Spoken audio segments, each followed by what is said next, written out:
gambling. While not as controversial as alcohol, it is still highly addictive and can ruin people's lives. Its morality is questioned both politically and in more intelligent circles.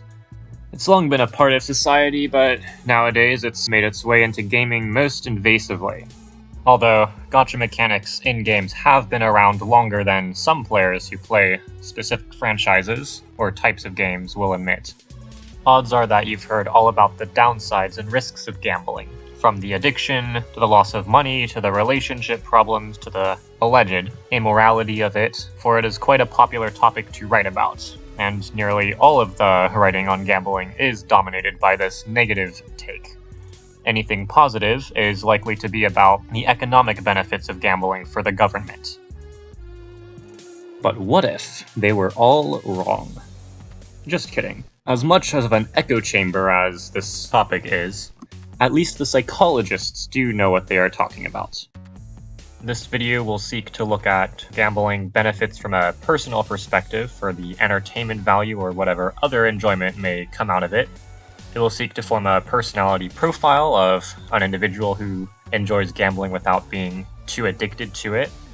And then it will take a look at games, first with the existing ways that Gacha Games and Lootboxes have pulled from casino techniques, and it will look at how they are good or bad as an influence on the industry, and then we'll move into what actual ideas and techniques could be borrowed from casinos and other forms of current gambling to enhance games for the audience that does enjoy the process of gambling.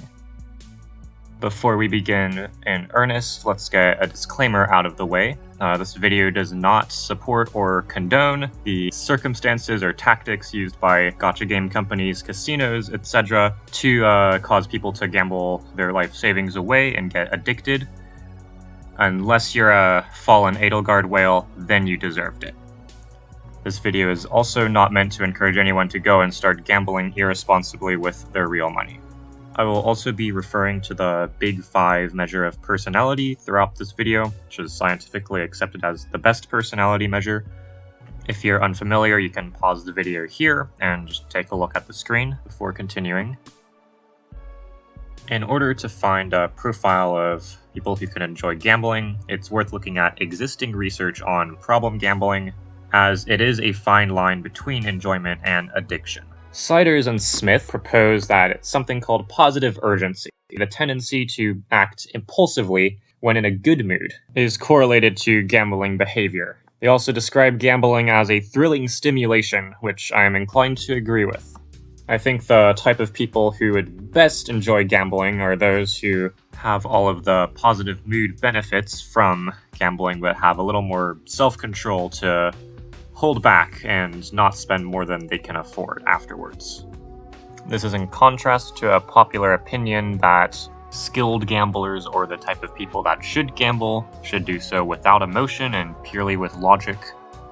Conan mentions pre-commitment, an idea that is proposed, as a limiter that forces people to choose the amount of money they will wager ahead of time before they start, and then commit to that no matter what the results are.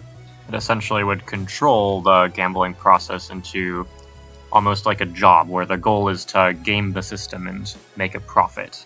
Who would ever want to do that? I mean, really, it sounds just awful. And not fun at all. And really, if you're thinking about gambling and trying to make it so that you win, you've already lost. The expected value is that you lose money regardless of how little you bet. I think the people who really win, if we're going to even quote on that word in gambling, are the ones who intend to have fun and then do, with the money-making aspect being more of a consequence than the main goal. It's a bit of a paradox, since the large amount of the appeal in gambling is the chance of winning, or winning it big, but I still think you can go into it with the mindset of getting entertainment and not thinking purely about the money.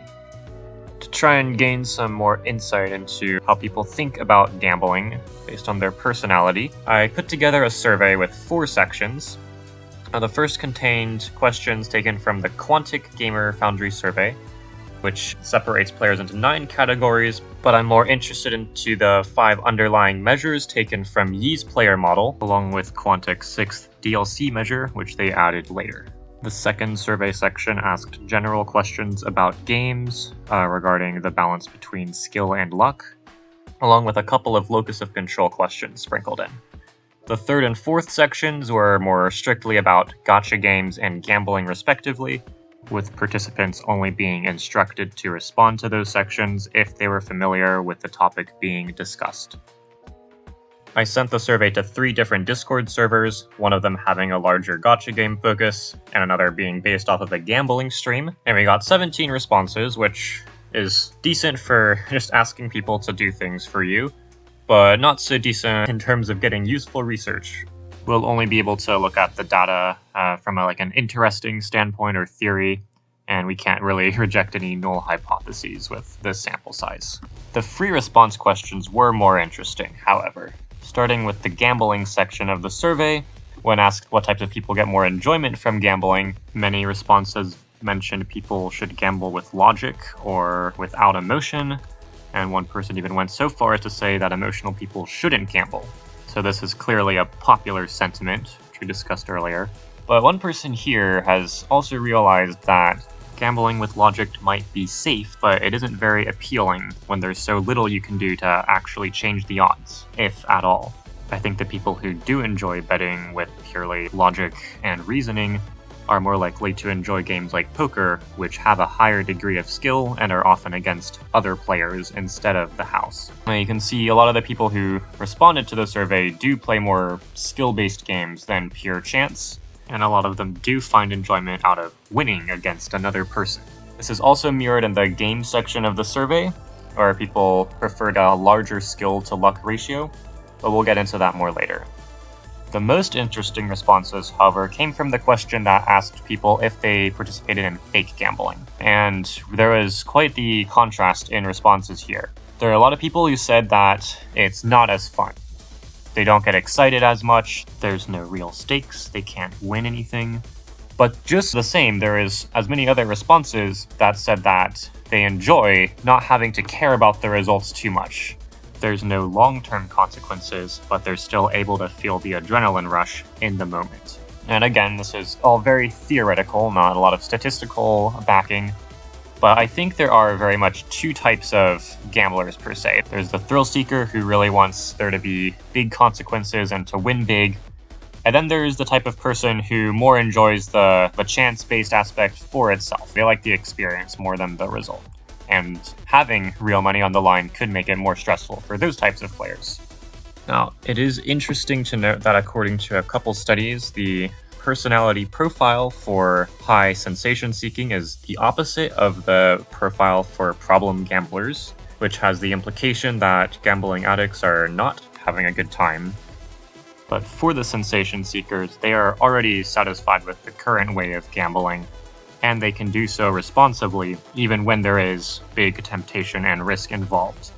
And it would be hard to translate a game that doesn't have real currency in a way that would satisfy this group of players. So let's go ahead and take a look at the second group of people who enjoy gambling. They still mention things like the adrenaline rush, and that in some ways that it's lesser, but they are more concerned with keeping the cost or the risk away, which could be a correlation with neuroticism. But regardless, one of my main goals for doing this project is to think about how casino practices can be used in games to make for a more enjoyable experience without blatantly trying to steal players' money and getting away with it. Speaking of stealing money, let's talk about our friends Gacha Games and Lootboxes. While the responses to gambling enjoyment were rather controversial on both sides, it's safe to say most people do not like gacha games, at least the pulling aspect of them. People feel that both gacha games and gambling practices are predatory by nature, but the gacha games also commit the crimes of ruining an otherwise good game, which is especially true with loot boxes, which are in its own genre. Now, one thing people do like about polling, which is not mentioned in the survey, but is very present in YouTube and Twitch, is watching other people poll. In fact, it's a popular practice for YouTubers and streamers to go onto other users' accounts and just keep pulling and do that for hours. And this matches up with that safer profile of gambling enjoyment. It's people who, they don't want the risk, but they do want the experience. So why do gacha games fail to make luck-based mechanics or faux pas gambling appealing? From the survey, the most sought-after luck-based mechanic that players liked is working with the tools that they're provided. They might get some kind of item that changes their playstyle in one round, but it'll be gone and they'll play it in a different way in the next round. And this fits in well with the roguelike genre, for example, where every run is different.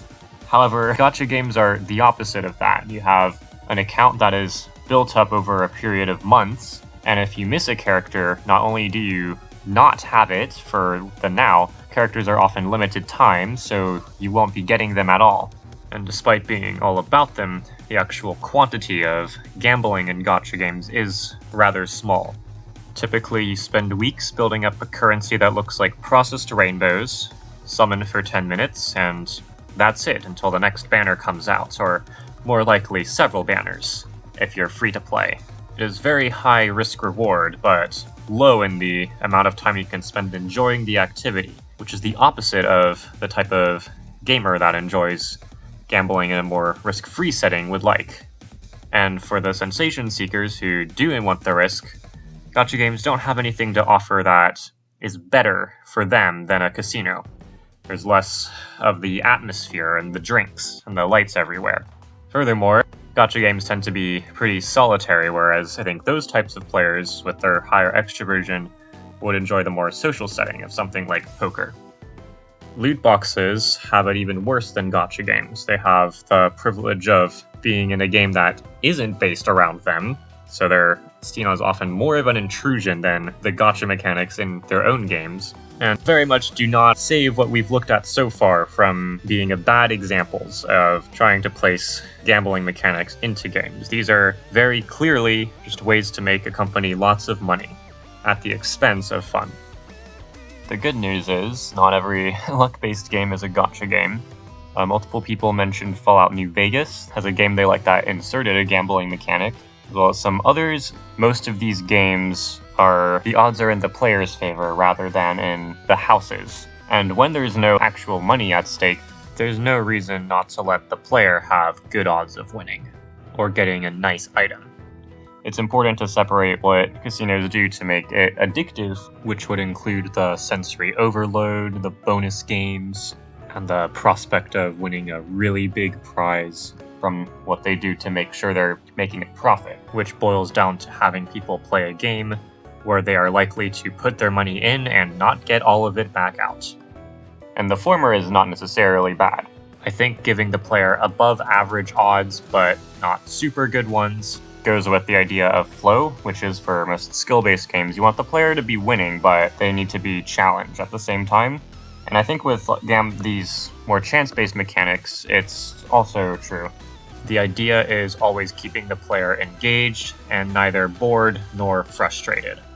It's a little strange to think about flow from a chance-based perspective, since there's no skill involved, which is the entire point of flow, but I think it still applies to keep a player engaged in a chance-based outcome where they don't know what's going to happen next.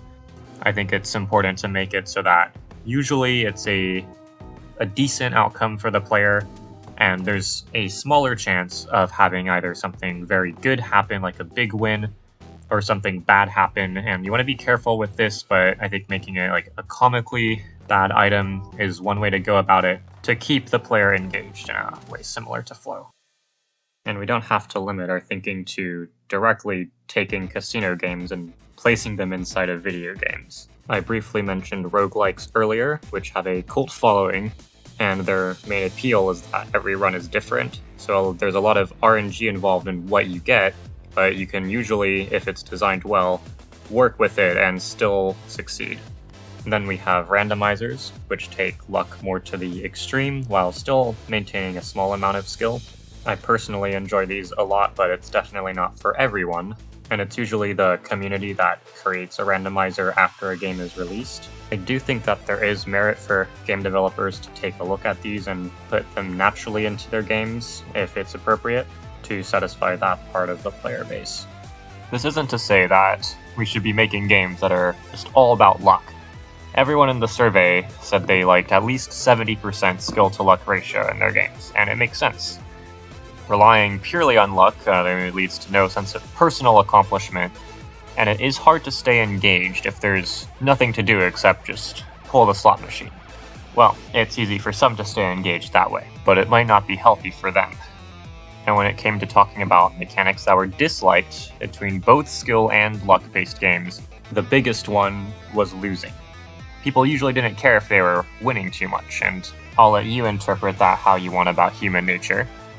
But the thing is, with luck, it's much harder to prevent yourself from losing, while if there's a skill-based game, you could continue to learn and improve at the game, which is one of the highest drawing points on the survey for people who enjoyed skill-based games. Overall, I think having skill as the majority is good for most people. Maybe not me. Let's bring everything together. I believe there's a profile of a player who's more of a cautious gambler. They like the adrenaline rush gained from gambling, but don't want the long-term consequences of losing a lot of money. I think they're in it more for the entertainment value. For them, what's important is the chance to win, not what they are winning. I think games can cater to that type of player very well, and they can take inspiration from current casino and other gambling company practices to do so. You can't make a game that appeals to everyone. All players have their different preferences, but I think this subgroup could stand to be explored more thoroughly. I think one of the most important things to do when designing is manage the concept of time. How long do the impact of these chance-based outcomes last? One of my looser hypotheses when I was making the survey, which didn't really pan out, was that people who enjoy luck mechanics are more likely to try and avoid feeling nothing at all, as opposed to bad emotions, and it would be reversed for the people who like skill games. Whether it's on competitive games or speedrunning, there's often an emphasis on keeping your cool until the outcome is determined, whereas I see chance-based activities as often a roller coaster of emotion as each roll happens. As emotions are transient and don't last for a long time, I think round-based games and roguelikes, which are self-contained within the span of a couple hours or less, work very well for this type of mechanic. The chance-based outcomes can have very high impact, think a blue shell or a lightning bolt in Mario Kart, and no matter how much of an advantage one player has, everyone knows that within the next hour, the game will end and everyone will be back on a level playing field. If there are permanent consequences, like gaining items or equipment, then you should allow the player to, keep trying that one particular boss per se until they get the drop that they want. Having a month-long consequence from one RNG roll should be avoided. I've touched on this before, but in my opinion, I don't believe that addicting design is a negative on its own. It's usually the side effects, which is often a physical substance, or in casino and gacha games cases, a way to steal players' money. Non-substance related addictions are often more blurred with regular fun anyways, and I think it's better than being bored with everything for a lot of people who have experienced boredom with all things. And this might be arrogant to suggest, but I do think that maybe with the right type of game that's possibly closer to a gacha game, but just without the ability to spend real money, it could be a decent alternative for problem gamblers who are currently playing at casinos or in gacha games. But developers can take a skill-based game and enhance it with exciting visual and audio effects, RNG elements with big potential low and high rolls, RNG that happens frequently but isn't too intrusive that it mitigates the skill component of the game, or even it could be a very central RNG mechanic in a minigame, like we've seen with Fallout New Vegas, for example. I'm not here to comment on the morality of real gambling or the social stigma against it in society, but I do think that a lot can be pulled from it for the purpose of making fun games that appeal to different types of players. It is unfortunate that I wasn't able to get more out of the survey from a quantitative perspective. I would very much like to potentially revisit this with a larger sample size in the future, or perhaps create a game that has 2 different modes that has more skill focus and more of a chance focus, and make that a little experiment to see what players have feedback on. Alright, this has been my video essay on gambling, gacha games, and luck in games. I hope you enjoyed.